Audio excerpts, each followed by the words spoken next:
ያለ ንስሐ አባት የሚኖር ክርስቲያን ማለት ያለ መታወቂያ የሚኖር ዜጋ እንደማለት ነው። ንስሐ አባታቸው ጋር ሄደው ስለ ፖለቲካ ማውራት የሚያስቡ አሉ። በተቃራኒው አዲስ አበባ ላይ 22000 ሴተኛ አዳሪ ደግሞ አለ። ከ18000 በላይ ኦርቶዶክሳዊ ነው። ለምን ሆነብን? እኛና ንስሐ ልጅ ማውራት ያለብን አንድና አንድ የእግዚአብሔርን ቃል ብቻ ነው እንዲያስተምረን። ጠበል እንዲረጭ ብቻ አይደለም። በዚህ አጋጣሚ ቀብር እንዲያስፈጽም ብቻ አይደለም። እኛ የኃጢአት ቀባሪ እንጂ እንደ ቀብር አስፈጻሚ ብቻ አይደለንም። ለቀብር ብቻ አይደለም ቄስ መፈለግ ያለበት። ብዙ ጊዜ የምንለው ነው። ገንዘብ ሊደልለን ማንም አይገባም። እንዲህ ከሆነ ይሸጠናል ማለት ክህነታችንን። አንዲት ድሃ ምስኪን ልጄ መታ ልጄን ማበላው አጣው እያለች ቁረቢ ካልኳት ችግር አለብኝ ማለት ነው። ወደ አይምሮ ሐኪም ቤት ነው መሄድ ያለብኝ። ከ14000 በላይ ማህበራት አሉ። ምን እየሰሩ ነው? ማህበር በሬ አርዶ ለማብላት ብቻ ነው እንዴ? ንስሐ ገብቶ ከካንሰር የዳነ ልጅ አለ። ጥበቃ ጥሩ ስራ ነው፣ ግን ካህኑ ህንፃ ከመጠበቅ ልጅ እንዲጠብቅ አደራ የተሰጠው ነው። ልጆቹ የት ሄደው ነው ያ ካህን ጥበቃ የሆነው? እናቶች ደግሞ ስለ በርበሬ ያወሩልናል፣ ስለ ጉሊቱ ገበያ ያወሩልናል። ኧረ እንደው አባታችን ይገርሞታል፣ ዛሬ እኮ ሽሮ ተወደው ይሉናል። ኃጢአት ነው እያልኩ አይደለም፣ ግን የኔ ጉዳይ ስለ ሽሮ መወደድ አይደለም። 315 ንስሐ ልጆች የድሃ ድሃ እንዳይኖር እየሰራ ነው። ስለ ኳስ እንድናወራ የሚጠይቁናል። ከእኛም ድክመት አለ። እኔ ከንስሐ ልጄ ጋር ስለ እግር ኳስ ማወራበት ምንም አይነት አግባብና ጊዜም የለኝም። እኛ የተሾምነው ለሰው ሳይሆን ለእግዚአብሔር እንድናደላ ነው።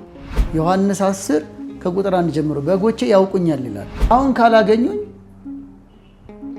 መቃብሬ ላይ ነው የሚመጡት አለች። ካህን እኮ ብዙ ዕዳ አለብን። ለቤተ ክርስቲያንና ለሀገር እንድረስላት ነው ብለው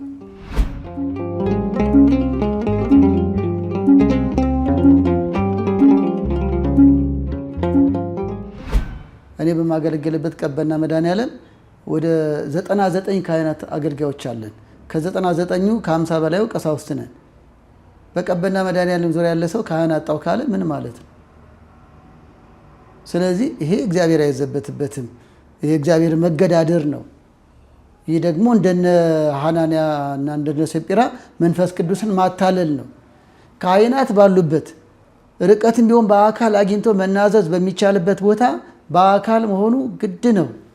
ምርጫ ካጡ ግን ካህን የለም፣ ጾሙ ሊያልፈኝ ነው፣ በዓሉ ሊያልፈኝ ነው፣ ኃጢአቴ በዛብኝ፣ ከእግዚአብሔር አስታርቁኝ ካለ በስልክ ማገልገል እንችላለን። እሺ፣ ያው መቼም ሰውም አይደለን፣ በንግግር ከነፍስ አባታችን ጋር ላንግባባ እንችላለን። ባህሪያቸው ላይ መቸን ይችላል፣ የኛም ባህሪ እንዳለ ሆኖና እንደዚህ ባህሪ ለባህሪ በማንስማማበት ሰዓት የነፍስ አባት መቀየር እንችላለን? ጥሩ ጥያቄ ነው። ነፍስ አባት መቀየር ይቻላል፣ ግን መቼ ነው? የመጀመሪያው ንስሐ አባት እንደ የቤተክርስቲያናችን መልእክትን እናስቀድመው። የመጀመሪያው በሞት ነው። ያ ሞት የተፈጥሮ ሕግ ነው። በሞት ሲለዩ አንዳንድ አባቶች ሲታመሙ ሲደክሙ ገና በሕይወት እያሉ እኔ እየደከምኩ ነው መምሬ ገሌን ያዙ ብለው የሚያስይዘው አሉ። ወይም የፈለጋችሁትን አባት መርጣችሁ ያዙ የሚለው አሉ። በነገራችን ላይ ብልህ አባቶች ሲደክሙ የሚለው አሉ። ልክ እንደ ቅድሙ እንደ ኑዛዜ መርጣችሁ ያዙ ወይም ደግሞ መምሬ ገሌን ያዙ የሚለው አባቶች አሉ። ከዛ ህልፈት ሲገጥማቸው የትኛው ምእመን ያለ ንስሐ አባት የሚኖር ክርስቲያን ማለት ያለ መታወቂያ የሚኖር ዜጋ እንደማለት ነው። ከእግዚአብሔር ጋር የሚያስተዋውቀው ከእግዚአብሔር ጋር የሚያገናኘው ድልድዩ አይንተ እግዚአብሔር ካህን መያዝ አለበት እንደ ሃይማኖት ስርዓት። ከዚህ አንጻር ያለ ንስሐ አባት መኖር ስለማይገባቸው በሞት የተለዩ አባቱን በጸሎት እያሰበ ጸሎታቸው እርዳኝ ያለ ሌላ አባት ይዛል። ሁለተኛው የሃይማኖት ችግር ሲኖር በአደባባይ በታወቀ ካህኑ በአደባባይ ስንል በአጥቢያው በቤተ ክህነቱ በቤተክርስቲያን መዋቅር በጠበቀ መልኩ ካህኑ ከተወገዘ፣ ውግዘት ብቻ አይደለም፣ በሃይማኖታዊ ጉዳይ ከተጠረጠረ፣ የኢትዮጵያ ኦርቶዶክስ ተዋሕዶ ቤተክርስቲያን አስተምህሮን እያስተማረ አይደለም፣ ከኑፋቄ ትምህርት ጋር ከስህተት ትምህርት ጋር ግንኙነት አለው፣ ክህነቱ ጥያቄ ውስጥ ነው ከተባለ ንስሐ ልጆች መቀየር ይችላሉ። ንስሐ አባቴ በሃይማኖት ተጠርጥሮ እንዴት ነው እኔን ነፍስ የሚያድነው? ባይሆን ይጸልዩለት፣ እግዚአብሔር ያበርታው፣ ክህነቱን ያክብርለት፣ ይጠብቀው ብሎ ሊጸልዩለት ይገባል እንጂ በሃይማኖታዊ ሕጸጽ የተጠረጠረ ንስሐ አባትን መቀየር ይችላሉ። ሶስተኛው ግልጽ በሆነ በስነ ምግባር ጥሰት ነው። ግልጽ በሆነ ሰዎች ነና ደካሞች ነና ሰይጣንም አይተኛልንምና በአደባባይ በታወቀ የስነ ምግባር ጥሰት ተሰናክለን ከሆነ ሊጸልዩልን ይገባል። ሊቀይሩ ግን ይችላሉ። ለምሳሌ ብዙ አሉታዊ ነገር ማውራት ስለሚከብደኝ ነው። ያው ሰውነንና ከአንድ በላይ ያገባ ክህነት በአንዲት ሚስት የተወሰነ ነው የሚለው ክህነቱ ተሽሯል። ይሄ ግን የፌስቡክና የቲክቶክ ሰምተን ብቻ አይደለም። በአጥቢያም ደረጃ ተገስጿል። እንዳይቀድስ እንዳያወድስ በአፋ እንዲያገለግል ተወስነዋል። ቤተክርስቲያን የራሷ ቀኖና አላት። ክህነቱ ስለፈረሰ ልብሱን ቢለብሰውም ግን ከቅዳሴ ከውዳሴ ከውሳጣዊ ከማጥመቅ ከማቁረብ ተገልሏል። በስነ ምግባር ጥሰት በስካር በዝሙት ክህነትን በሚያሽሩ ነገሮች በአጥቢያው በማኅበረ ካህናት ታውቆ ካለ በስነ ምግባር ጥሰት ክህነቱ የተያዘበትን የተሻረ ካህን እንዴት ነው ሕይወቴን ሊያለመልም የሚችለው? እንዴት ነው ነፍሴን ሊንከባከባት የሚችለው? ስለዚህም ለዛ ሰው ለዛ አባት እንደ ሰውነቱ እየጸለዩ እንደ ቤተሰብነት እየረዱ ሌላ አባት መያዝ ግን ይቻላል። ይሄ ነው በዋናነት ይሄ ነው በሞት በሃይማኖት በምግባር ጥሰት። ድንገት አንቺ ያልሽውን ጉዳይ ከምግባር ጥሰት ጋር ልናያይዘው እንችል ይሆናል። ጠባይ ለጠባይ አለመግባባት የሚለው ግን ካህኑ ላይ ብቻ መፈረጅ የለብንም። አንዳንድ ምዕመናንም እኮ የጠባይ ችግር አለ ሊኖራቸውም ስለሚገባው ግንኙነት በዛው አያይዘው ቢያነሱ በጣም ጥሩ። አዎ ይሄ ነው የጠባይ የሚለው ከስነ ምግባር አንጻር። ለምሳሌ ስለ ንስሐ ጉዳይ ገንዘብ የሚጠይቅ ከሆነ ቅባ ቅዱስ ለመቀባት ራሱ ቅባ ቅዱስ ብዙ ጥያቄ አለው። ለሕሙማን የሚቀባ ነው። ከሰባቱ ምስጢራት አንዱ ነው። እሱም ደግሞ ቀንዲል ነው። ቄዴር የንስሐ ጥምቀት ነው። ቀንዲል ደግሞ ለሕሙማን የሚቀባ ነው። ቄዴር የሚቀባው ካህን ነው። የት? ቤተ ክርስቲያን ነው። ቤተ ክርስቲያንም ሆነ በተለያየ አገልግሎት ግን ስርዓት ባጣ መንገድም ቤቱም ቢሆን ገንዘብ እየተቀበለ ከሆነ ቅባ ቅዱስ የቀባኝ በገንዘብ ነው፣ ንስሐ ያስገባኝ በገንዘብ ነው። በዚህ መንገድ እንዴት ለነፍሴ ድነት መሰናክል እየሆነኝ ነው ካሉ ሊቀይሩ ይገባል። ለሌላ አባት አሳውቀው ለቅድም ባልነው መዋቅሩን ጠብቀው ሊቀይሩ ይገባል። ከስነ ምግባር ጥሰት ከቀኖና ጥሰት ውስጥ ይካተታል። ይሄ በአጠቃላይ ሊኖራቸው የሚገባው ግንኙነት ንስሐ አባትና ንስሐ ልጅ አንደኛው በዓላማው መሰረት ነው። አሁን ምዕመናን የበለጠ እንዲያውቁ የምፈልገው ለምንድን ነው ንስሐ አባት የያዙት? እንዲመክር፣ እንዲያስተምር፣ ለነፍሳቸውም ለስጋቸውም በረከት እንዲያስተላልፍ ነው። የካህኑን ስልጣን ማወቅ ይገባል። ደግሞ መጽሐፍ ቅዱስ ይላል ያውቁኛል ይላል እኮ። ሊያውቁን ይገባል። ለምንድን ነው የተሾሙ ነው? ለምንድን ነው እነሱ ላይ አደራ የተሰጠን? ዮሐንስ 10 ከቁጥር 1 ጀምሮ በጎቼ ያውቁኛል ይላል። ሊያውቁን ይገባል። እንኳን ስልጣነ ክህነታችንን አኗኗራችንን አንዳንዶቹ ቄስ እንሆን መነኩሴ እንሆን፣ መነኩሴ ማለት ያላገባ በድንግል ላይ የሚኖር፣ ቄስ ደግሞ ያገባ ነው፣ አይለይም። ንስሐ ልጅ ሆነው የአኗኗራችን ቤተሰብ እንዳለን ማያውቁ አሉ፣ ትዳር እንዳለን ማያውቁ አሉ። እኛ ስለ እነሱ እናውቃለን እንጂ ስለ ንስሐ አባታቸው ምንም ማያውቋል። ስማችንን ማያውቁ አሉ። አጭሩ ጠይሙ ፄማሙ ነው የሚሉት እየመጡ መምህሬ ገሌ ነው ንስሐ አባቴ። ስለዚህ ምዕመናን ግንኙነታቸው ዓላማው ላይ ዓላማው ምንድን ነው? ምዕመን በግ ነው፣ ካህን እረኛ ነው። ስለዚህ ምዕመን ስለ ሐኪም ቤት ስንሄድ ዓላማ አለን። ዶክተር ገሌ ጋር ለኩላሊት ጥሩ ነው ለጆሮ ጥሩ ነው ብለን መርጠን እንሄዳለን አይደል? አሁንም ያስተምረኛል፣ ይመክረኛል፣ ይጸልይልኛል ብለን መርጠን መያዝ እንችላለን። ግን መርጠው በዘር አይደለም፣ በዝምድና አይደለም፣ በጉርብትና አይደለም። ምን መርጠው ከሙያውና ከአገልግሎቱ ቁርጠኝነት አንጻር ነው። የአገልግሎት ቁርጠኝነት ሌሎች ልጆች ላይ ሲሰራ አይቼዋለሁ፣ ውጤታማ ሲያደርግ አይቻለሁ። ስለዚህ ይህ አባት ለእኔ አባቴ ቢሆን ነፍሴ ትድናለች፣ ይገስጸኛል። በዚህ አይነት መንገድ ነው። ሁለተኛው ሙሉ ለሙሉ መንፈሳዊ ግንኙነት ነው ሊሆን የሚገባው። የንስሐ አባትና የንስሐ ልጅ ግንኙነት በምንም መልኩ ዓለማዊ ስጋዊ ሊሆን አይገባውም። ሙሉ ለሙሉ መንፈሳዊ ግንኙነት። የሚያወሩት ቃለ እግዚአብሔር ነው። ከካህኑ ሕጌን ጠብቅ ነው ያለው ሚልክያስ ምዕራፍ 2 ላይ። አሁን አንዳንድ ክፍተቶች እናያለን። ለምሳሌ ንስሐ አባታቸው ጋር ሄደው ስለ ፖለቲካ ማውራት የሚያስቡ አሉ። አንድ ካህን የራሱ ፖለቲካ ምልከታ የራሱ አስተሳሰብ ሊኖረው ይችላል። ግን ይህን የሚያወራው ከንስሐ ልጅ ጋር አይደለም። ከጓደኛው ከሚስቱ ሊያወራ ይችላል። አሁን እናስተውል። መብቱ ነው እንደ ሰው የራሳችን ስሜት ይኖረናል። እኔም ሆንኩኝ ንስሐ ልጄ ግን ከእኔ ስለ ምድራዊ መንግስት ስለ ፖለቲካዊ አቋም እንድናገር መጠበቅ የለበትም። እኔ ስለ እግዚአብሔር መንግስት እንድናገር ነው አደራ የተሰጠኝ። እውነት ነው፣ ድሃ ይበደል፣ ፍርድ አይጓደል እንላለን። ይሄ በአደባባይ እንላለን። ይሄ ፖለቲካ አይደለም፣ ለእግዚአብሔር ሕግ መቆም ነው። አሁን ያልኩት ግን ንስሐ ልጅ ለምሳሌ እሱ የሚጠላውን አካል እኔም የበለጠ እንድረግምለት እከሌ የሚባል መሪ እከሌ የሚባል እንዲህ ቢለን እሱ አይደለም። ስለዚህ ግንኙነቱ መንፈሳዊ ጉዳይ ሊሆን ይገባዋል ነው። ከእኔ መጠበቅ ያለበት የእግዚአብሔርን ሕግ ነው። ሚልክያስ ምዕራፍ 2 ከካህኑ ሕጌን ፈልግ ነው ያለው። ስለዚህ ንስሐ ልጅ ወደ እኔ ሲመጣ የእግዚአብሔርን ሕግ ነው። ሌላው ቀርቶ እንደ እግዚአብሔር ሕግ ቃል በማስረጃ ማልነግረው ከሆነ ነገሮችን ቆም ብሎ ማሰብ አለበት። ለምሳሌ መሰናክልም አለ መርጦ መያዝ የሚጠቅመው እኮ ለዚህ ነው። በአፎሚያ ታሪክ ውስጥ ድርሳነ ሚካኤል እያለ ነው መልካም የካህን ልብስ ለብሰው ሰይጣን መንፈስን ሁሉ አትመኑ ስለሚል ነው። አንደኛ ዮሐንስ 3 ላይ የካህን ልብስ ለብሰው ግን አትጹሚ፣ ባልሽን አትዘክሪ፣ ሚካኤልን አትዘክሪ አላት። አሁን አፎሚያ ግን የተማሪ ስለሆነች ምን አለችው? አስኬማ ከሰናይ ወቃል ከሰኩኝ ልብሴ ያማረ ነው፣ ንግግር ግን የከፋ ነው አለችው። የተማሪ አሁን ለምንድን ነው የፈለግኩት? ምእመናን የካህን ልብስ ለብሰን ንስሐ አባት ነን ብለን የነፍስ አባት ነን ብለን ተቃራኒ ነገር ትዳር ማያስከብር ንጽህናን ማያስጠብቅ እንደ ልባችሁ ሁኑ አይነት የሚል መልእክት ካስተላለፍን ቆም ብለው ማሰብና እስከ መቀየር መድረስ አለባቸው። ከፍሬያቸው ታውቃቸዋላችሁ ነው። እኛ የተሾምነው ለሰው ሳይሆን ለእግዚአብሔር እንድናደላ ነው።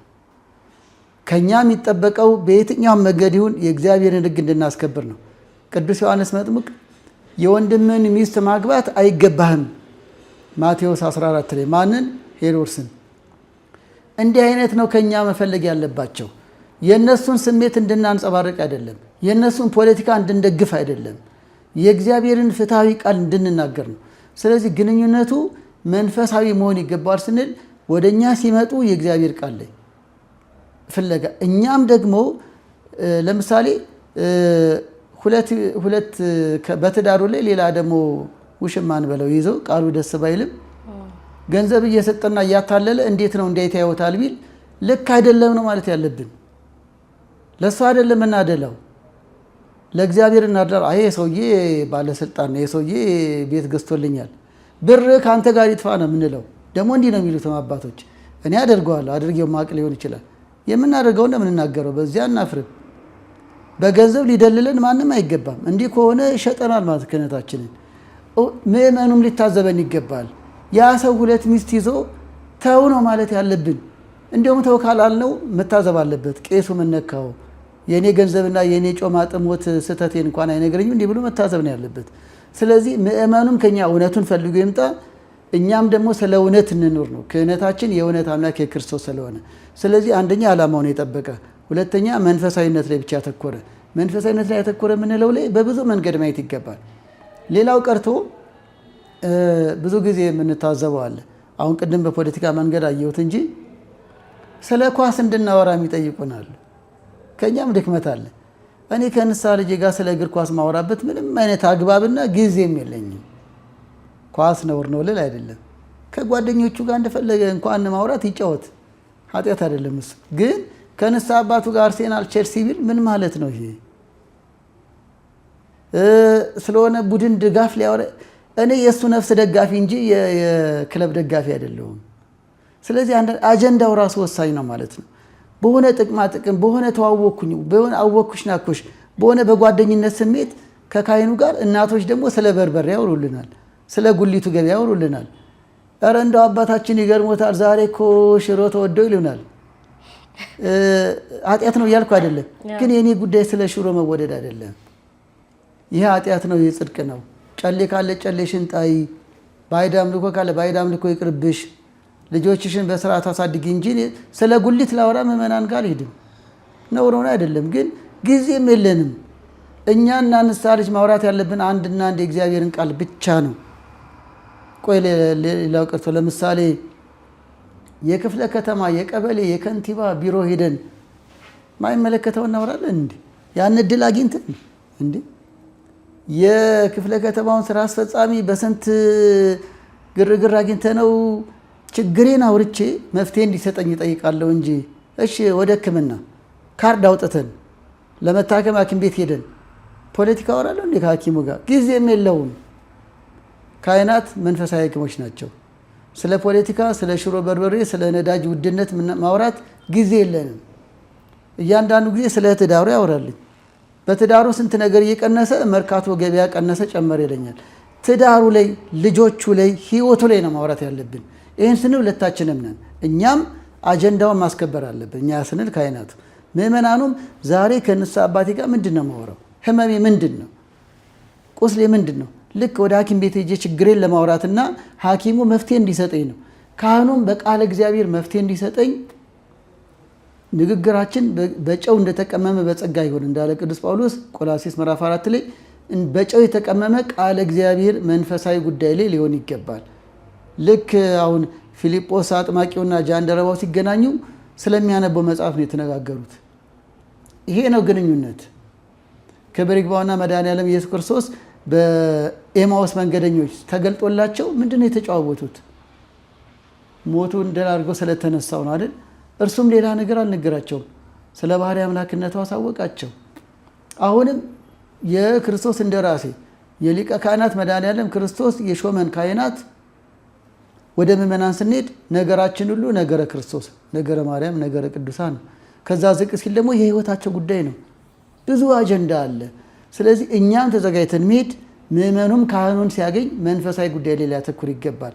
ሌላው ግንኙነታቸው በመንፈሳዊ እድገት ላይ ሊሆን ይገባል። ይቅርታ ግን እዚህ ጋር ላቋርጠውትና ወደ ሌላው ከመሻገሮት በፊት አሁን ስጋዊ ጉዳያችን ላይ ድክመት ሊኖርብን ይችላል። መናገር የምንፈልገው እንዲረዱን የምንፈልገው ነገር ሊኖር ይችላል። ይሄን መናገር አንችልም። ስለሰራ ነው ኃጢአት ብቻ ነው ተናዘን መሄድ ያለብን። ስለ ግል ጉዳያቸው አይደለም። እሱን እኮ ነው ህይወታቸው ያልኩሽ እኮ እሱ ነው። ህይወት ማለት እኮ ምድራዊ ህይወታቸው ነው እኮ።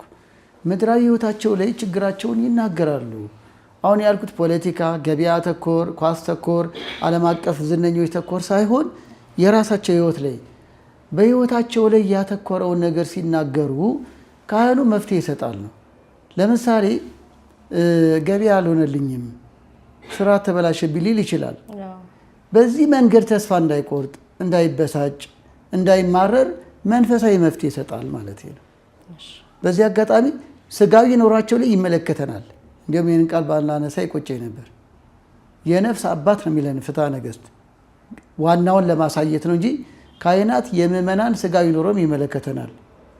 ምክንያቱም የስጋዊ ኑሯቸው ሲበረታ ነው በነፍስ የሚበረቱት።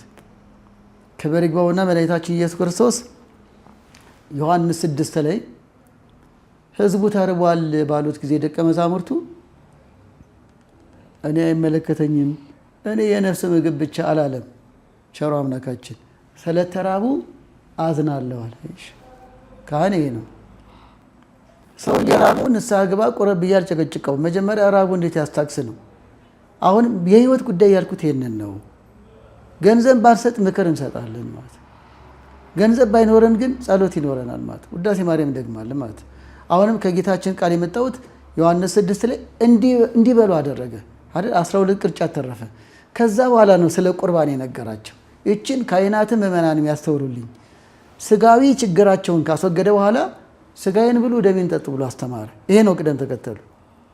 አንዲት ድሃ ምስኪን ልጄ መታ ልጄን ማበላው አጣው እያለች ቁረቢ ካልኳት ችግር አለብኝ ማለት ነው። ወደ አይምሮ ሐኪም ቤት ነው መሄድ ያለብኝ። እንዲህ አንድ መምህር ተሾመ የተባሉ በጣም ወዳቸው የሥነ ምግባር መምህር አሉ፣ ቅድስት ሥላሴ። ሰባኪያንን ሲመክሩን የተራበ ሰው መንግሥተ ሰማያትን በዳቦ ቅርጽ ነው የሚያያት አሉ። ጉዳዩ ምን ነበር? እናንተ ሰባኪያን መንግሥተ ሰማያት ገነት ገነት ትላላችሁ። አንድ የራባት ሴት ግን መንግሥተ ሰማያት የሚታያት በዕለት ዳቦዋ ነው። አሁን ዳቦ ባገኘው ልጄ ምን ባበላው ነው። እና የሰውን ችግር ተረዱ ለማለት ነው ነጥቡ። አሁንም ካህናት በስጋዊ ኑሯቸው ላይም ይመለከተናል። ሲሆን በጣም የሚገርመው ከግብፅ ቤተክርስቲያን ተሞክሮ ልንገርሽ። እንዲሁም ይህን ማላንካራ ምእመናንና ቤተክርስቲያን መጀመሪያ የካህኑን ኑሮ አደራጁት። አስራት ለካህኑ ይገቢ ይሆናል። ግን እንደ ግብፅ ነው የምናገረው። እኛ ጋ የግድ ይሁን እያልኩ አይደለም፣ ግን ጥሩ ተሞክሮ ነው። ካህኑ በሰው አነጋገር ሀብታም ባለጸጋ ነው። ከዛ ምን ያደርጋል ካህኑ? ቤተ ክርስቲያን ንስሐ ልጆች ትሰጠዋለች። ድሃይቱን ንስሐ ልጅ ካህኑ ያበድራታል። ትሰራለች፣ ሰርታ አስራት ማውጣት ጀምራለች፣ ብድሯን ትከፍላለች። ልክ እንደ ማይክሮ ፋይናንስ ሲስተም የካህናት ናቸው የሚያበድሩት። ካህናት ለስጋዊ ኑሯቸው ገንዘብ ያበድራሉ። በግብፅ ቤተክርስቲያን አይቻልም። የሚዳሩበት አበድረው ተድረው የመለሱ ተረድቻለሁ። አሁን ማለት እንኳን ለመንፈሳዊ ሕይወታቸው ስጋዊ ኑሯቸውንም ካህናት ይመለከታቸዋል። ይሄ ደግሞ ቅድም እንዳልነው ነው። ስለተራቡ አዘነና አበላቸው። ካበላቸው በኋላ ስለ ቁርባን ነገራቸው። አሁንም እንዲህ የሚያደርጉ ካህናት አሉ፣ ድሃ የሚረዱ ካህናት አሉ። ገንዘባቸውን አካፍለው እባክሽ ይሄን ነገር ቡና አፍልተሽ ተጠቀሚ፣ በኋላ ግን ወደ ቁርባን ነይ ወደ ንስሐ ነይ ለማለትም የተመቸ ይሆናል። እንዲህ የሚያደርጉ አሉ፣ በእውነት አሉ። እንዲህ ነው እንዲያ ነው ብሎ የሰው ውዳሴ ከንቱ እንዳይሆንባቸው እንጂ ከራሳቸውም ከንስሐ ልጆቻቸውም። ለምሳሌ አሁን ብዙ እኔ ያደረግኩት ባለለ ለምሳሌ የእኔ ንስሐ ልጆች የሚያደርጉትን ልንገርሽ። ባለጸጋ ንስሐ ልጆች አሉኝ። የተቋራጭ የኢንጂነሪንግ ላይ የተሰማሩ አሉ። ድሃና የድሃ ድሃም ደግሞ አለኝ። አሁን እኔ አይደለም እነሱ ምን ያደርጋሉ? ድሃ ልጅ ካለሁት እኔ ጋር ሊቅጠር ይላሉ። እኔ አሁን እንደ ደላላ ማገናኘት ነው፣ ኮሚሽን የለኝም እንጂ ከዛ እና እነሱን ነው አደንቀው። ለምሳሌ ትልልቅ ኮንስትራክሽን ተዋውለው በሙያቸው በህጋዊ መንገድ የሚዋዋሉ ኢንጂነር ልጆች አሉ። አንዲት ሴት ምስኪን ልጅ ካለች ታይም ኪፐር ላርጋት፣ ትንሽ የተማረ ካለ ደግሞ እንዲህ ላርገው፣ ምንም ነገር ከሌለው ደግሞ ባሬላም ተሸክመው እንዲጠቀም ልጅ ላኩልኝ ይላል። ስለዚህ ልጅ ልካለሁ። ያ ልጅ ደሞዝተኛ ሆነ። ደሞዝተኛ ከሆነ በኋላ አንተ ለምን ነው ንስሐ ባትገባው ብለው አሁን የተመቸ ነው። እንጀራውን ይዘዋላ፣ ግን እየራበው ለምንድን ነው ንስሐ ማትገባው እያለ ብጨቀጭቀው መጀመሪያ መች ቆመና ግልጽ ይመስለኛል አይደል? ስለዚህ እኔ ሳሉ ልጆቹ ይደነቃሉ። በእውነት ከሆነ በተቻለ መጠን ከ315 ንስሐ ልጆች የድሃ ድሃ እንዳይኖር እየሰራን ነው። እኔ በአቅሜ ማለት ነው። የድሃ ድሃ የሚለው ግልጽ ነው አይደል? መንግስት ያስቀመጠ ቢያንስ በቀን መብላት ያቃቱ። ይሄ የሚደረገው ምንድነው? አንደኛ ማበደር አለ። አንዱ ለአንዱ ያበድርና ሰርቶ ይከፍላል። ሁለተኛ ሻል ያለ ድርጅት ያለው በድርጅቱ እንደየሙያቸውና እንደየጉልበታቸው ይቀጥራል። ከየት ይቀጥራል? ከዚህ ይቀጥራል። እኛ ደግሞ ዋስትና እንሆናለን። አሁን በዚህ መልኩ የተሳሰሩ ልጆችን ለምንድነው ማትቆርቢው? ለምንድነው ማታስቀድሰው ብል በልበ ሙሉነት ነው የምናገረው። ግን እየራባት ልጆች የምንላብል አባታችን ለልጆች የምግብ ፍለጋ እኮ ጠዋት ልመና ወጣው እያለች እንዴት ነው እሷ አለው መውቀስ ምችለው? እንኳን ኪዳን ላደርስ እኔ ልጆች የምንላብላ ብሎ ጨንቆኛል። ወይ ዳቦ አልገዛውላት፣ ወይ ዳቦ የምትገዛበትን መንገድ አላመቻቸውላት። እንዲህ አይነቷን አንቺ እንዴት በሰንበት ትቀሪያለሽ ብዬ በወቅሳት እግዚአብሔር አይወቅሰኝም?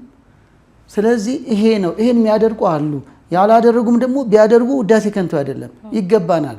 ገንዘብ ባንሰጥ ገንዘብና ብር የለንም ወርቅና ብር የለንም ብለዋል ቅዱስ ጴጥሮስ።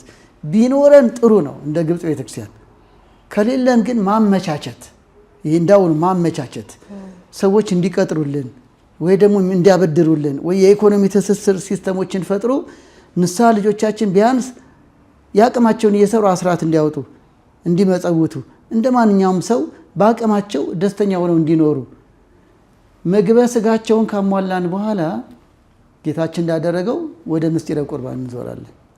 እዛ ላይ ብንገስጽም ያምርብናል። ስለዚህ ከዚህ አንጻር እንየው ማለት ነው። እሺ፣ ቅድሙ ሊያነሱልኝ ወደ ፈለጉት ሀሳብ ደግሞ እንሻገር። አጠቃላይ የንስሐ አባትና የንስሐ ልጅነት በሀሳቡ አንደኛው በዓላማ መሰረት፣ ሁለተኛው መንፈሳዊ ግንኙነት ላይ ያተኮረ ንግግራቸው፣ ዓላማቸው፣ ሶስተኛው ህይወታቸው ላይ ያተኮረ። ህይወታቸው ላይ በሚለው ላይ ግን ስለ ትዳራቸው፣ ስለ ልጃቸው፣ ስለ ኑሮ ውጣ ወረድ መነጋገር ይችላሉ ለማለት ነው። ስለ ህይወታቸው ስንል ስለ ንስሐ ብቻ ስለ ቁርባን ብቻ እያለን አይደለም ማለት ነው። ያ ይሰመርበት። ለምሳሌ ከባለቤቴ ጋር ሰላም አይደለውም ካለች ይሄ ወሳኝ ጉዳይ ነው። ስለዚህ እንዲህ ነገር አይወራም። እንዲሁም የሚወራው እንዲህ አይነት ነው። የእነሱ ሰላም ነው ለጽድቅ ምክንያት የሚሆነው። ከሚስቴ ጋር ጥሩ አይደለውም ካለ እዚህ ጋር አስራት አምጣ ብርን አምጣ ከማለት በፊት መጀመሪያ ይሄ ሰውዬ ሰላም አይደለም። ትዳር ደግሞ የደስታ ነው። ደስተኛ ሰላማዊ ሳይሆን ምንድን ነው ህይወቱ? ስለዚህ ስለ ህይወታቸው ምን ላይ ነው። እንደ አራተኛ እድገት ላይ ማተኮር አለባቸው። ልክ ካህናት አሳዳጊ ነን እኮ። ወላጅም እረኛ ነው። ወላጅ እረኛ ሆኖ ያሳድጋል አይደል? ሁላችንም ወላጅ ሆንን። በስንት ዓመቱ ምን ይመገብ፣ የትምህርት ቤት ይማር፣ ምን ትልበስ፣ ምን ይልበስ። ካህንም አሳዳጊ ነው። ምንድነው የሚያሳድገው ግን? ነፍሱን ያሳድገዋል። የመንፈስ ፍሬዎች የሚባሉ አሉ፣ የእድገት መገለጫ። ገላትያ ምዕራፍ 5 ላይ ንስሐ ያልገባን ልጅ ንስሐ እንዲገባ ካላገዝ ነው አላሳደግ ነው። ንስሐ የገባው ልጅ መክረን አስተምረን ለቁርባን ካላበቃ ነው አላሳደግ ነው። ስለዚህ ያልገባን ማስገባት፣ የገባን ማጽናት፣ ለቁርባን ማብቃት፣ ያልተዳረን በመንፈሳዊ ጋብቻ እንዲዳር ማብቃት ማሳደግ ነው። ማደግ በነገር ሁሉ ይገለጥ ይላል አንደኛ ጢሞቴዎስ ምዕራፍ 4 ቁጥር 12። ስለዚህ አሳዳጊ ነን እኛ። በቃል እግዚአብሔር ልክ ለሕፃናት አጥንት እንደማይሰጥ ወተት ነው እንዳለ ሁሉ በጎቼ ጠቦቶቼ እያለ የነገረን አለ ዮሐንስ 21 ላይ። ለሕፃናት የሚገባውን ለአዳጊዎች የሚገባውን ከ12 ዓመት ዕድሜ ጀምሮ ያሉትን በቤተ ሕፃናትን ቢችሉ በቤተሳቸው ንስሐ አባት፣ ካልሆነ ደግሞ ራሳችን እንችለናል ያሉ ደግሞ ንስሐ አባት ይዘው ቅድም ባለ መንገድ ወደ ካህን ይመጡና ካህኑ ያሳድጋል። አሁን ስጋዊ አስተዳደግን ወላጅ ያሳድጋል። መንፈሳዊ አስተዳደግ ደግሞ የነፍስ አባት ያሳድጋል ማለት። ያ እድገት ማለት እንደየእድሜ ደረጃቸው እያስተማረ ለንስሐ ማብቃት እድገት ነው። ለቁርባን ማብቃት እድገት ነው። ለቅዱስ ጋብቻ ማብቃት እድገት ነው። ድሮ ልጆቻቸውን ክርስቲያናዊ ቤተሰብ አድርገው እንዲመሩ ማድረግ እድገት ነው። መመዘኛ ያ ነው። ስለዚህ እድገት ተኮር ግንኙነት ሊኖር ይገባል። በዚህ አጋጣሚ ምእመናን አሁን ራሳቸውን ይመርምሩ ምለው ንስሐ አባት ከያዙ ስንት ዓመት ሆናቸው? ከንስሐ አባት ጋር ያላቸው ግንኙነት ምንድን ነው? በንስሐ አባታቸው ምክንያት ተለውጠዋል ወይ? ይህን ራሳቸው ይመርምሩ። ለመሆኑ ንስሐ ገብተዋል? እየተጠያየቁ ነው? እየተማማሩ ነው? እሺ የመንፈስ ፍሬዎች የተባሉ በትዕግስት በትህትና ሕግ በማክበር ስርዓት በማክበር እየኖሩ ነው? ብዙ ልጅ ይዘናል እንጂ አሳዳጊ እየሆንን ግን አይደለም። እኛም ክፍተት አለብን።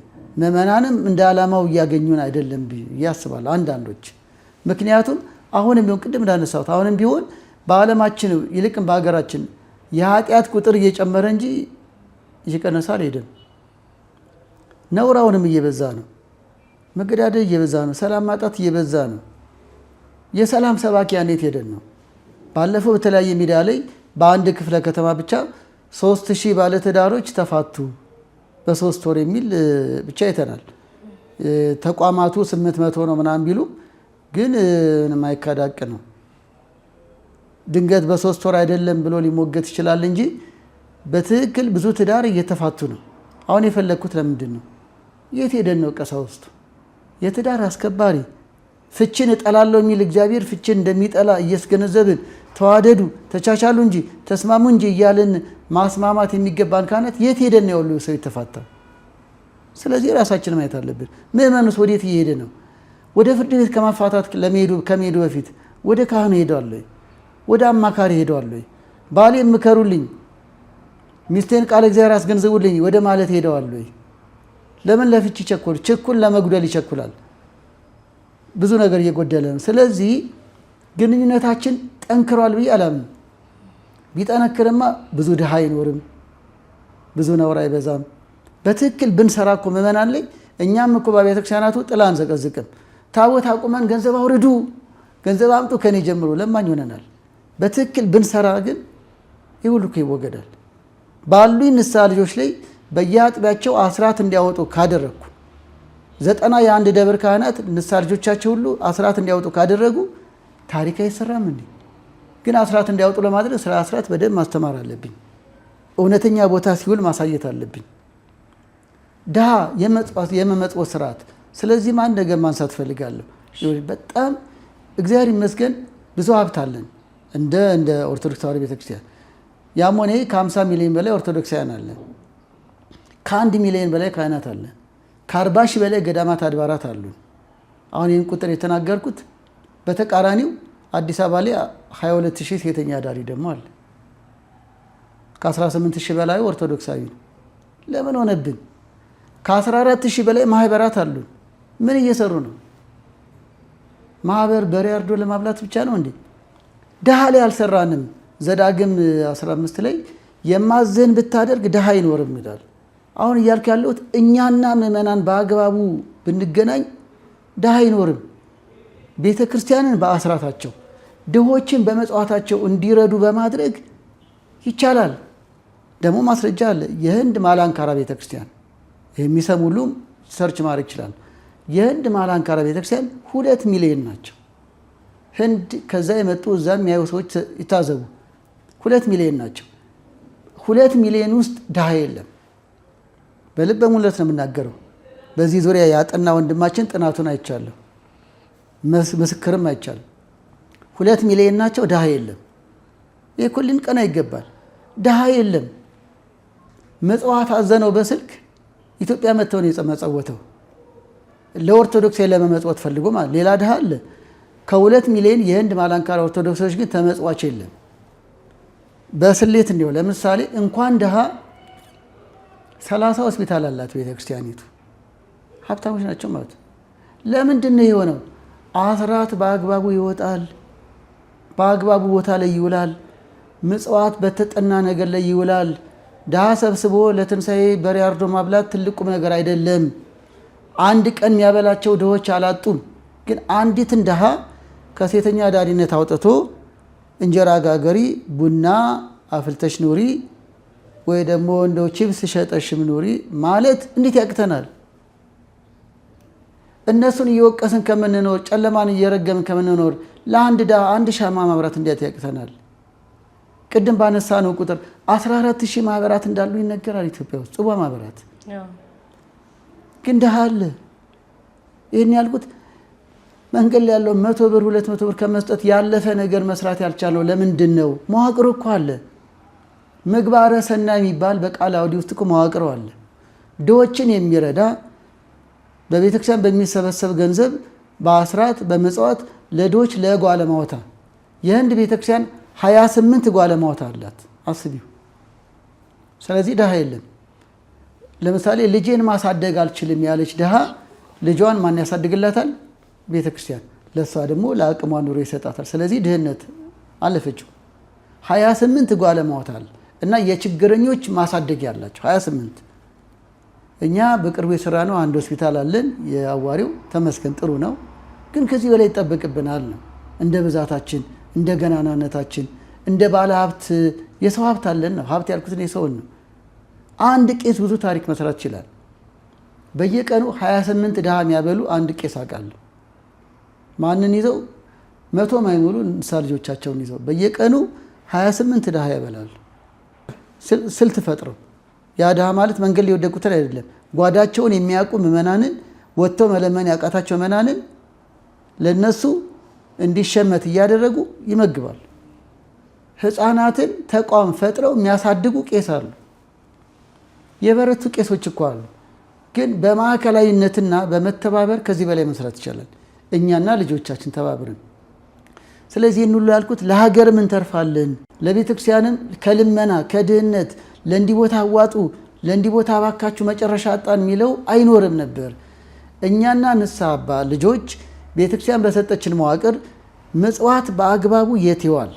የተጠና ነገር ድሃን ራስን ማስቻልን፣ ያልተማረ እንዲማር፣ አንድ ወጣት እለቱን ዳቦ አጣ ብሎ ለእለት እንጀራ ብላ ከማለት ባሻገር ሰብሰብ አድርገን የሆነ ነገር መንጃ ፈቃድ አወጣ ራይድ ስራ ለምን አንለውም?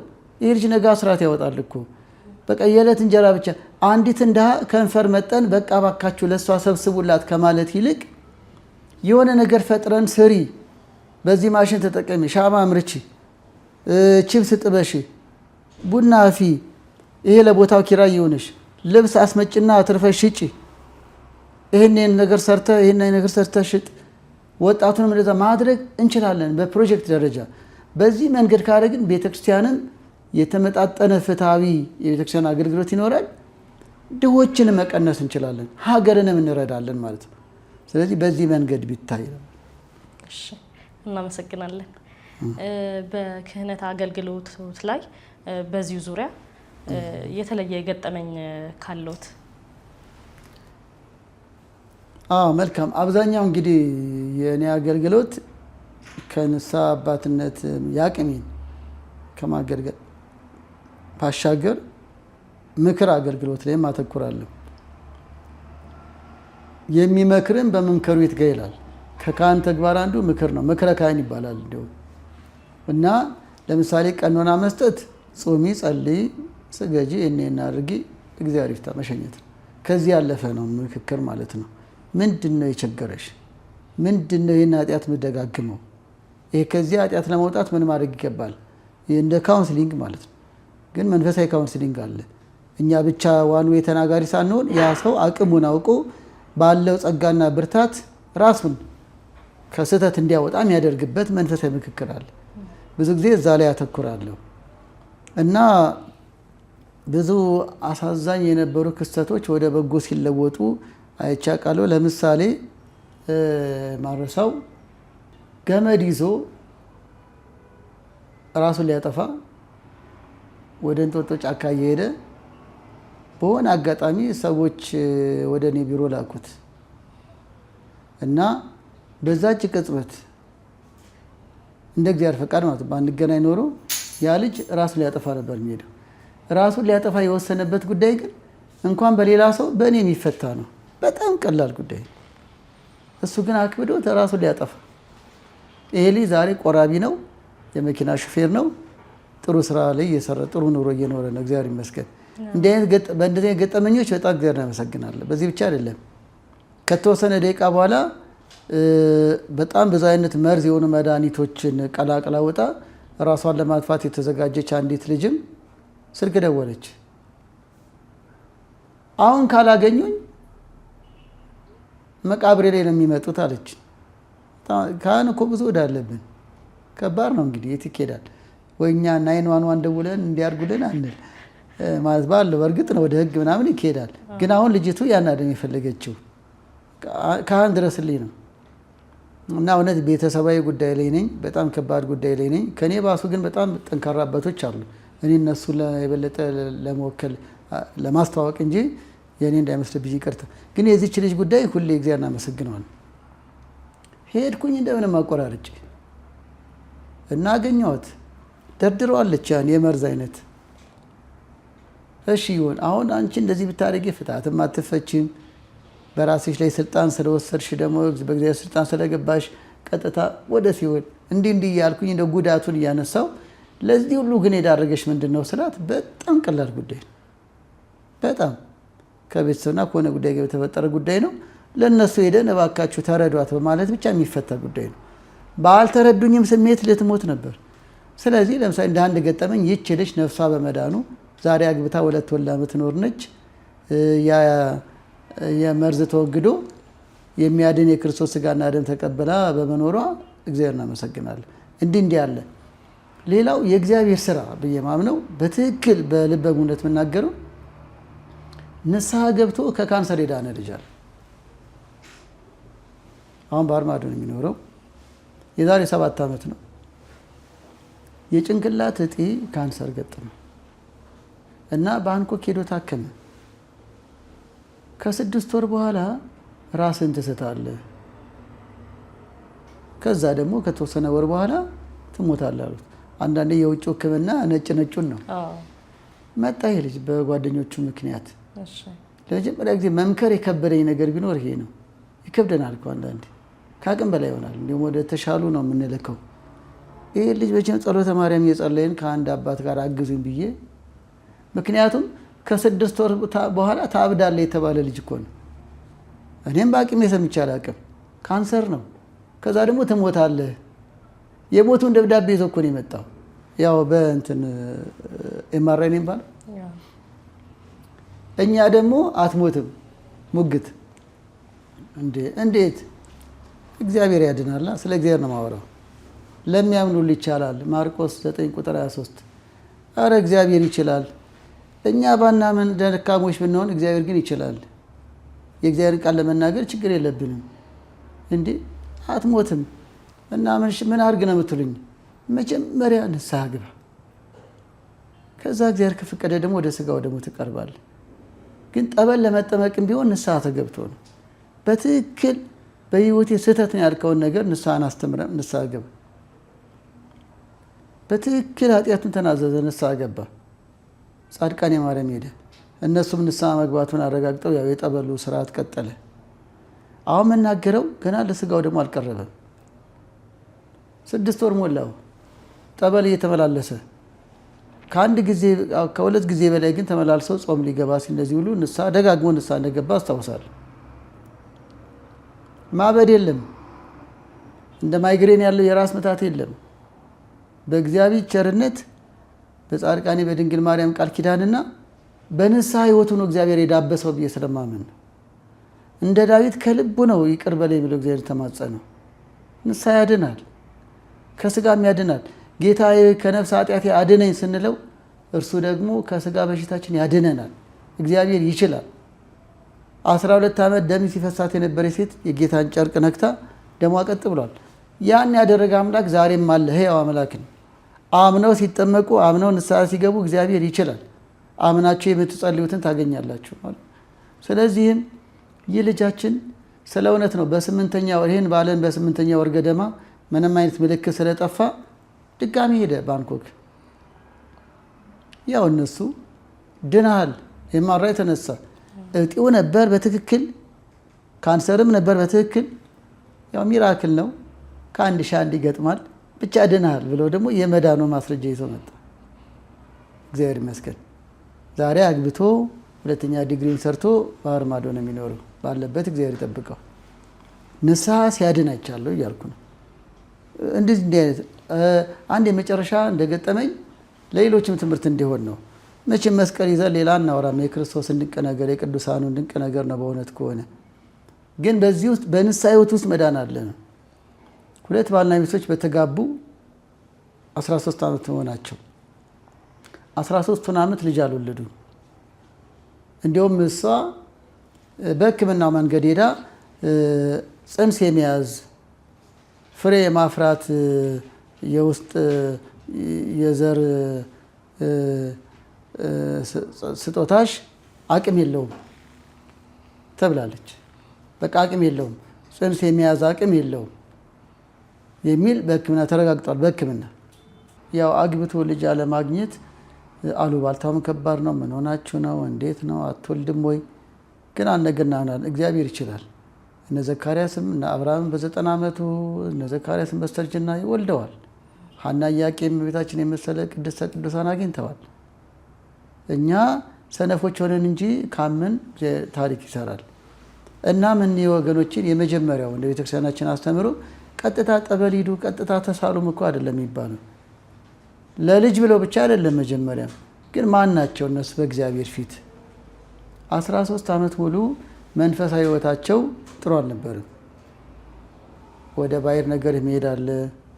የተስተካከለ አኗኗር አይደለም። ከክርስትናው አንጻር አንዳንዱ መግለጽ ስለሌለብኝ ነው። ራሳቸው የመሰከሩትን የመጀመሪያው ስራ ንስሐ እንዲገቡ ነው። አንድ ነገር ግን በእውነት በልበ ሙሉነት ተናገርን። ንስሐ ገብታችሁ ብቻ ለስጋ ወደ ሞት ደርሱ እግዚአብሔር ልጅ እንደሚሰጣችሁ እርግጠኛ ነን አልናቸው እኛ ካህናት ማለት ነው። እና እግዚአብሔርን በማመን ነው። ኬንያ ሀገር አንዲት የቤተክርስቲያን ልጅ በ52 ዓመቷ ወንድ ልጅ ወልዳለች። እሱ ሌላ ታሪክ ነው። የወር ልማዳዋ ቀርተዋል። ምን ብለዋል? አሁን ይሄን በዓይኔ አይቻለሁ። ተፈጥሯዊ ግዳጅ ተቋርጦ በ52 ዓመቷ ግን ጸሎት አድርጋ መድኃኒዓለም ልጅ ሰጥቷታል። አሁን ቆየት ያለ ታሪክ። ይሄን ስላየን እነዚህ ሰዎች በትክክል ንስሐ ቢገቡ እግዚአብሔር ልጅ ሊሰጣቸው አያልቅበት። ከዚህ በኋላ የመጀመሪያው ስራ ንስሐ ግቡ ነው። በትክክል ንስሐ ገቡ፣ ቀኖና ተቀበሉ። እንዲሁም ወደ ገዳም ሄደው እየጾሙ እየሰገዱ የመጀመሪያው ስራ በደል ማመን ነው። ከእግዚአብሔር ጋር መታረቅ ነው። በአንድ ሰው መመለስ በሰማይ ደስታ ይሆናል ነው ሉቃስ 15። የመጀመሪያው ጉዳይ ይሄ ነው። ሰው ዓለሙን ሁሉ ቢያተርፍ ነፍሱን ቢያጎድል ምን ይረባዋል? ልጅ በልጅ ብንሆን ቪላ ቢሆን እግዚአብሔርን ካልያዝ ምን ዋጋ አለው? እግዚአብሔር ቤትን ካልሰራ ሰራተኞች በከንቱ ይደክማሉ። ወለድን ከበድን ሰላም፣ ጤና፣ ደስታ ከሌለ ምን ዋጋ አለው? ይህ የሚገኘው ደግሞ ከእግዚአብሔር ነው። ስለዚህም ልጆች እንደው ልጅ ለማግኘት ብቻ ሳይሆን ወገኖቻችን ይሄ ነው። ከዛ ደግሞ የእስትንፋሰ ክርስቶስ የሚባሉ ጻድቅ አሉ። የእሳቸውን ገድላት እናነባለን። እዚህ ቀበናም ታቦታቸው አለ። በቃ አሁን ንስሐ ገብታችኋል። እግዚአብሔር ከፈቀደ ደግሞ ትቆርባላችሁ። ያው ቶሎ ቆረባ አይባልም። ተምሮ ራሳቸውን ማዘጋጀት ይገባል። ብሎ በድፍረት ግቡም አይባልም። አስቦ ተምሮ ተዘጋጅተው ነው። ለልጅ ብለው እንዲቆርቡም አይደለም። አሁን የፈለግኳት ጉዳይ ግን ንስሐውን ነው። ቁርባኑ ደግሞ እግዚአብሔር ሲፈቅድ ይሆናል። በእርግጥ አሁን ቆርበዋል። ይሄ ክስተት የተከሰተው ግን ወደ እስትንፋሰ ክርስቶስ በ9 ሄዱ። ቀበና መድኃኔዓለም ገድላቸውን አዘሉ። በቃል ኪዳናቸው መካናት እንዲወሉ ቃል ተገብቶላቸዋል። መንክር እግዚአብሔር በላዕለ ቅዱሳኒሁ፣ እግዚአብሔር በቅዱሳኑ ድንቅ ስራ ይሰራል እናምናለን። በኢዮብ በኩል የኢዮብን ወዳጆች እግዚአብሔር ምሯል። በሙሴ ጸሎት እህቱን ከለምጽ አንጽቷል። እግዚአብሔር በቅዱሳን ጸሎት ድንቅ ስራ ይሰራል እናምናለን። ስለዚህ እነሱም እንዲህ የሚያምኑ ናቸው። የተዋሕዶ ልጆች ናቸው። ጻድቁ ይሰጡናል ብለው አምነው ገድላቸውን አዘሉ። ከምንም በላይ ግን ትልቁ ንስሐ ገብተው በመጸለያቸው ደስተኛ ሆነዋል። በተስፋም ተሞልተዋል። እግዚአብሔር የስጋ ችግራችንን የነፍስ ችግራችን አስወግደዋል። የስጋ ማስወገድ ምን ያቅተዋል ብለው አምነው ነው ንስሐ ገቡ። ሄደው ተማጸኑ። ይኸው በቅርብ ጊዜ ራሳቸው ወንድ ልጅ ወልደው በጻድቁ እስትንፋሰ ክርስቶስ ቃል ኪዳን ልጅ አገኘን ብለው ወደ ምሕረት ላይ መሰከሩ። በሕይወት ያሉ ሰዎች ናቸው። አሁን እኔ ይህን እንደ አገልግሎት ማነሳው ንስሐ በመግባታቸው እግዚአብሔር ጎበኛቸው፣ ያጡትን አገኙ። ይሄው ነው። ስለዚህ በንስሐ አገልግሎት ውስጥ እንግዲህ ልጅ የሚያክል 13 ዓመት ያጡትን ነገር እግዚአብሔር ሲሰጥ አየው። ከካንሰር ሲያድን አየው። ይህንን ነው። ራሳቸውን ሊያጠፉ የነበሩ ሰዎች ሀሳብ ቀይረው በትክክለኛ ሕይወት ሲኖሩ አየው። አገልግሎቴን መወደውና በዚህ አገልግሎት እንደገጠሙ የማነሳው እንዲህ ያለውን ነገር ነው። አመሰግናለሁ። እኛም በጣም እናመሰግናለን። እንግዲህ እኛም በንስሐ ሕይወት እንድንመላለስ በጸሎት አስቡ። እግዚአብሔር ሁላችን ያስበን። በስተ መጨረሻ ቀረ የሚሉት ሀሳብ ካለ የዛሬውን ፕሮግራማችንን በዚህ እናጠናቅ። በእርግጥ ሀሳቡ የሚያልቅ አይደለም፣ ጊዜ ሰዓት ይይዘናልና ማስተላለፍ የሚፈልጉት መልእክትም ካለ።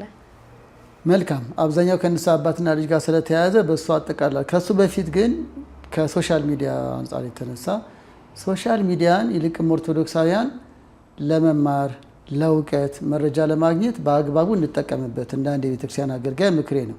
ሁለተኛው ከአባቶች ጀምሮ እንደኔ ያለውም ሌሎች ሰባኪያንም የሚያስተች ነገር ተቀንጭቦ ስታዩ ምንጩን አጣሩ። ካልሆነ በአካል ጠይቁን፣ በስልክ ባለቤቱን። ለምሳሌ ጥሩ የቤተክርስቲያናችን መምህራን እንዲህ አለ፣ እንዴት እንዲህ ይላል፣ አቡነ ገሌ እንዴት እንዲህ ይላሉ ብለን ከምንሰናከል ለፍርድ ከምንቸኩል ጸልዩልን፣ ወይም ደግሞ በአካል አግኙ፣ ወይ ደግሞ ከምንጩ አጣሩ። ይሄ ነው። ተሳስተን እንደሆነም ደግሞ በመዋቅሩ በኩል እንድንገሰጽ አድርጉ። ይሄ ነው። በመንፈሳዊ ደረጃ ማነሳው ደግሞ ንስሐ አባት ያልያዙ ምዕመናን ይሄ ያዘው መታወቂያ የሌለው ዜጋ እንደማለት ነው። የግል ሐኪም ይያዛል፣ ለውጭ ሀገር እንኳን አይደለም ለነፍስ። ስለዚህ ንስሐ አባት እንዲመክረን እንዲያስተምረን፣ ጠበል እንዲረጭ ብቻ አይደለም፣ በዚህ አጋጣሚ ቀብር እንዲያስፈጽም ብቻ አይደለም። እኛ የኃጢአት ቀባሪ እንጂ እንደ ቀብር አስፈጻሚ ብቻ አይደለንም። ለቀብር ብቻ አይደለም ቄስ መፈለግ ያለበት፣ ብዙ ጊዜ የምንለው ነው። ኃጢአት እንድንቀብር፣ ክፉ ልማድን እንድናስወግድ በቃል እግዚአብሔር። ስለዚህ ንስሐ አባት ያልያዙ ንስሐ አባት ቢይዙ፣ በቅርባቸው ቢይዙ፣ ሊያገኙ በሚችሉት ቢይዙ፣ ያስተምረናል ይመክረናል በሚል ደረጃ በመንፈሳዊ መመዘኛ ቢይዙ መልካም ነው። በቤተሰብ ያላቸው በዚያው ቢካተቱ፣ ራሳችን እንችለናል ያሉ ደግሞ ሆን ብለው ወደ አጥቢያቸው ሄደው ንስሐ አባት ቢይዙ ይበረታታል። ራስን ለካህን አሳይ የጌታችን ትእዛዝ ነውና። ንስሐ አባት ያለን ደግሞ በክህነቱ ብትጠቀም፣ በቃ ለምን አባት ያስኩ፣ በክህነቱ ቢጠቀሙ፣ እንዲጸልይ፣ እንዲያስተምራቸው፣ እንዲመክራቸው። ሌላው ደግሞ ንስሐ አባትን ማገዝ ብንለምድ፣ አሁን ማገዝ ምለው ኢኮኖሚካሊ አይደለም፣ አገልግሎቱን እንዲያጠናክር። ለምሳሌ እኔ አሁን ወራዊ ጉባኤ አለኝ። ለወራዊ ጉባኤ የሚሰበሰቡበትን ገነተ ጽጌ የሚሰበሰቡበት ሰንበቴ ቤት ኪራይ አለ። ኪራይ የሚከፍሉት ንስሐ ልጆች ናቸው። ልጆቹ ይከፍላሉ፣ እኔ አስተምራለሁ። አገዙኝ ማለት አይደል? የካውንስሊንግ ቢሮ አለኝ። የዋሳ 20 ዓመት ሊሆነኝ ነው። ቢሮ እኮ በኪራይ ነው። እንዲህ እንደናንተን ባያምር ብቻ አለች። ቢሮ በኪራይ ነው። ኪራይ የሚከፍሉት ልጆች ናቸው። እኔ ያለ ሀሳብ ቢሮ ገብቼ እንግዳ ጋብዤ ስመክር መዋል ነው። ውሃ እንኳን አልገዛ፣ ውሃ እንኳን የሚገዙ ልጆች ናቸው። አሁን ማገዝ ምንለው ለአገልግሎታችን ነው። አባቶች ጉባኤ እንዲያዘጋጁ፣ ድሃ እንዲረዱ፣ በምክር አገልግሎት እንዲበረቱ፣ ገዳማትን እንዲያግዙ ልጆች አስተባባሪ ሆኑ አባቶቻቸውን ቢያነቁ። አንዳንዴ ደግሞ ትምህርት ስንፈልግ አሁን በአታ ለማርያም ቄስ ሆኜ ነው ተመላልሼ የተማርኩት አዲስ ኪዳን። ከዛ ፊት ቴዎሎጂ ነው። በአታ ተመላልሼ ስማር የነዳጅ በቃ ልክ እንደ አበል የትምህርት ቤት ብዙ እኮ የሚከፈል ነገር የለም፣ ግን ለትምህርት ቤት የሚችሉ ንስሐ ልጆች ነበሩ። አሁንም መማር የሚፈልጉ ካህናት አሉ። አመቻቹላቸው እና አሁን አንራራቅ ለማለት ነው። እንደው ኮንዶሚኒየም ግዛልኝ ጤፍ ግዛልኝ አይደለም። ከሱ ባሻገር በፍቅርና በትክክለኛ የልጅነት ስሜት ካህናቱ እውቀታቸውን እንድናዳብር ኢየሩሳሌም 11 ጊዜ ሄጃለሁ። መጀመሪያ ጊዜ ሄድኩት በንስሐ ልጆች ግብዣ ነው። ከዛ በኋላ በነፃ ነው ማለት ለአገልግሎት አንድ ድርጅት ውስጥ አገልጋይ ሆኜ አሁን ያልካሉት መጀመሪያ ጊዜ ቅድስት ሀገር ኢየሩሳሌም የተሳለምኩት ግን ንስሐ ልጆቼ በቆረጡልኝ የአየር ትኬት ነው። እንዲህ የሚያደርጉ ልጆች አሉ። እኔ እዛ ሂጄ ልዝናና አይደለም መጽሐፍ ቅዱስን ልረዳ ነው። እንደዚህ ሁሉ አሁንም የግብፅ ገዳማትን አይቶ ቢመጡ አባቶች ብዙ ግንዛቤ አግኝተው ይመጣሉ። እያስተባበሩ ካህኑ እንዲማር፣ ገዳማትን እንዲያይ፣ የአብነት ትምህርት እንዲያዳብር፣ ቴዎሎጂ እንዲማሩ። ልጅ ያሳደጉ ቴዎሎጂ ከፍለው መማር ይቸገሩ ይሆናል። እንዲህ አይነት እገዛ ብዙ ጊዜ ምዕመናን ያግዙናል። ግን ይኸውልሽ ብዙ ጊዜ ምዕመናን ያግዙን ጾም ሊገባ ሲል ቅቤ እንደዚህ የቅበላ እኔ ከዛ እንለፍ ነው የምለው ከይቅርታ ጋር። እሱማ እግዚአብሔር ይስጥልን። ግን እሱ ብቻ አይደለም፣ ምግብና መጠጥ ብቻ አይደለም። እውቀት ላይ፣ ህይወት ላይ፣ ኑሮ ላይ መንፈሳዊ አገልግሎቴን ወድጄ እንድሰራው። ለምሳሌ እኔ እናት ቤተክርስቲያን ትከፍለኛለች፣ እግዚአብሔር ይመስገን። ተሯሩጬ ልጆችን አሳድጋለሁ። ብዙ የምማረርበት ነገር የለም። ጓደኞቼ ግን ልጅ ማሳደጊያ ይቸግራሉ። ንስሐ ልጆቻቸው ጋር እንዳይከታተሉ ኑሮ ይጎልባቸዋል። ገቢያቸው በቂ ያልሆነ ይሆናል። ስለዚህ ምን ያደርጋሉ? ግማሾቹ ጥበቃ ይሰራሉ። ጥበቃ ጥሩ ስራ ነው፣ ግን ካህኑ ህንፃ ከመጠበቅ ልጅ እንዲጠብቅ አደራ የተሰጠው ነው። ልጆቹ የት ሄደው ነው ያ ካህን ጥበቃ የሆነው? እኛ የት ሄደን ነው? ጥበቃውን ሌላ ሰው ይስራው። አትክልተኛ ይሆናሉ፣ ሹፌር ይሆናሉ፣ ቀሳውስቱ በውጭም በዚህም። አሁን ያ ስራ የተከበረ ስራ ነው። ካህኑ ግን ስራዬ ብሎ ልጆቹ ላይ እንዲያተኩር ኑሮን ማየት አለብን። በቃ ራሱ የሚችልበትን ልጆቹ የሚያሳድግበትን ነገር እንደው የጦም ቆሎ የባህል ዶሮ እያለን ብቻ ሳይሆን ሻሽና ካባ ብቻ ሳይሆን ዘለቄታዊ ነገር ካህኑ ስራዬ ብሎ እንዲሰራ በቃ አረ ልጆቼን ማበላበት አጣው ቤት ኪራይ አጣው ብሎ ችግር ከሚያወራ ይሄ በፍቅር ነው የምናገረው። አባትን በመውደድ የነፍስ አባቴ ነው አንድ ሰው አይደለም የሚያደርገው፣ ልጆቹ አስተባብሩ እና በይበልጥ እውቀት ላይ ህይወታቸው ላይ ኑሯቸው ላይ እንዲያግዙ ተጋግዘን። ሌላው ደግሞ ለቤተ ክርስቲያንና ለሀገር እንድረስላት ነው ብለው እኛና ልጆቻችን። ሀገር ብዙ ዜጋ ትፈልጋለች። ብቁ ዜጋ ምን ያስፈልጋል? ለዚህ ሁሉ የእኛ አስተዋጽኦ ከባድ ነው፣ ሰፊ ነው። ስለዚህ እንገናኝ በደንብ። ትዳር ላይ ከሰራን ለሀገር አተረፍን፣ ልጆች ላይ ከሰራን ለሀገር አተረፍን። ነጋዴው ላይ በአግባቡ ህግ ጠብቆ ስርዓት ጠብቆ እንዲኖር ካበረታ ነው ለሀገር አተረፍን። አምራች እንዲሆን የኢኮኖሚ ትስስር እንዲኖር ከምንም በላይ ደግሞ ተቻችሎ ተፋቅሮ እንዲኖር ሌላን በማንጓጠጥ ከሌላ ጋር በመጣላት ሳይሆን ተከባብሮ የመኖር ጸጋን በማስተማር ደረጃም ተጋግዘን ለሀገር ልንተርፍ ይገባል። ይሄው ነው ተዋደን ተከባብረን። ደግሞ የኢትዮጵያ ባህል ይሄ ነው። ሁላችንም እኮ እኔ በድቁና ዘመን ሙስሊም ጓደኞች ነበሩ። ከሙስሊም ጓደኞች አብረ አጥተዋል ያለኝ ቄስ አልነበረም። ያ ጓደኛዬ መስጊድ ሄዳል፣ እኔ ደግሞ ሩፋኤል ቤተክርስቲያን እንገባለሁ። አለቅ ኳስ ላይ እንገናኛለን፣ ሃይማኖት ላይ እንለያያለን። አሁን ይሄን አታርግ ያለኝ የለም። አሁንም ምንድነው ካህኑ የሚበጀውን የሚመክረው ለማለት ነው። ከማንም ጋር በሰላም መኖር አለብን። ይሄን መስራት ያለብን እኛ ነን። እንዲህ በማጓጠጥ በቡድን በሃይማኖት ግጭት በዘር ግጭት ለምን ሆነብን? ይሄን መፍትሄ ካህኑ ጋር ነው ያለው። ካህኑን ደግሞ ምዕመናን ይሰማሉ። ማስረጃው የእግዚአብሔር ቃል ስለሆነ፣ ስለዚህ ምዕመናን ለሀገር እንትረፍ፣ ተባብረን ለትዳር እንትረፍ፣ ለልጆቻችን እንትረፍ፣ ግንኙነታችን ይጠናከር። ካህናትና ንስሐ ልጅ በአግባቡ ግንኙነታችን ይጠናከር የሚል መልእክት አለኝ። አመሰግናለሁ። እኛም በጣም እናመሰግናለን። ክቡራትና ክቡራን ውድ የሀሌታ ቤተሰቦች የዛሬው ፕሮግራማችን ይሄን ይመስል ነበረ። በቀጣይ በአዲስ እንግዳ በአዲስ ሀሳብ እስክንገናኝ ቸር ቆዩ።